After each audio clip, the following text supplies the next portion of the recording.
Yo les grenouilles, c'est Vincent de retour pour une nouvelle semaine parfumée, une nouvelle capsule. Alors aujourd'hui, cette vidéo va me rappeler des souvenirs olfactifs. Je vais vous parler d'un parfum qui m'a été gracieusement envoyé par la marque Yves Rocher. Un parfum que j'ai connu étant petit, parce que c'est un parfum qui date de 1981. Et ma grand-mère le portait. C'est le parfum Cléa d'Yves Rocher. Alors là, vous voyez le packaging, tout doré, rose gold, avec des impressions florales. Je ne sais pas si vous verrez bien les impressions florales. Je suis désolé, toujours lumière de bocal, il fait gris.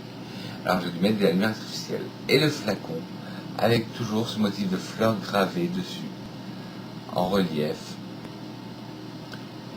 C'est un parfum qui est sorti un an avant ma naissance, sorti en 1981. Alors, comme d'habitude, je vais vous dire ce que je sens, ce que j'en pense. Après, je vais vous dire ce que dit M. Fragrantica sur ce parfum. Et après, je vous lirai un texte que j'ai trouvé sur auparfum.com qui parle bien de ce que vaut ce parfum. Alors, moi, je sens des notes de feu. Déjà, ça me sautonnait. J'ai l'impression de sentir du savon, des produits de toilette, du savon, de la crème, ou même de la laque pour les cheveux. Pas dans le mauvais sens du terme, dans le bon sens du terme, parce que ça me rappelle des souvenirs d'enfance. Des notes fleuries, mais fortes à la fois. Un peu plus renforcées par de la vanille, de la rose, du bois. On sent bien le bouquet fleuri. Alors, d'après Fragrantica, ce parfum Cléa est un oriental floral sorti en 1981. Il fait partie de la famille orientale florale. Il y a des notes aldéhydes, boisées, de fleurs blanches, d'ambre, balsamiques, baumées, de fleurs jaunes et poudrées. Dans ce parfum, vous trouverez de l'ambre, du bois de santal, du gardénia, du patchouli, de la vanille, du jasmin, du vétiver, de l'ylang-ylang, du muguet et de la rose. Ah, c'est un parfum qui m'appelle tellement de souvenirs, il est tellement agréable, il est cocooning, il est magnifique. Alors maintenant, je vais vous lire le petit texte que j'ai trouvé sur le site de Haut Parfum qui parle justement de Cléa d'Yves Rocher. Alors, floral ultra classique. Alors, l'écrivain qui a écrit cet article, c'est Thomas Dominguez. À l'image de certaines personnes, Cléa fait partie de ces parfums à côté desquels on peut passer 100 fois sans les remarquer, jusqu'à ce qu'un jour, enfin, on s'y arrête. Un parfum Yves Rocher, aussi peu onéreux, oui, il vaut 35 € le flacon, mais là, comme c'est les soldes, il est à 17,50 €. Je vous mettrai de toute façon le lien de l'e-shop en barre d'infos. Un parfum Yves Rocher, aussi peu onéreux, ne peut sentir bon. C'est oublier que Venise et Ispahan, Yves Rocher aussi, ont existé. Le hasard n'a pas eu beaucoup sa carte à jouer dans le cas présent. C'est New Yorker, la maison de création, qui a une seconde fois, et comme il l'a fait pour sa Violette, nous l'a mis sous le nez.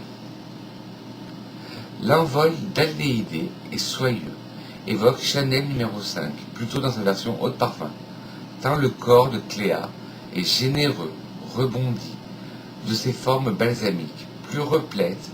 Jamais les aldéhydes ne sont trop incisifs, enveloppés dans une couche de fleurs classiques et de matières qui paraissent précieuses. Rose, jasmin, ylang-ylang composent ainsi un bouquet d'un classicisme maîtrisé. La vanille et le bois de santal rendent le tout plus épais et onctueux, évoquant alors des parfums aux cosmétiques crémeux, comme Tocade, Teint de neige ou Suavissima. Les références sont nombreuses et nobles. Tout pourrait s'arrêter là, que l'on aurait largement de quoi être comblé. Mais les parfums créés dans les années 80 ne sont pas clichés et ont beaucoup de choses à vous dire.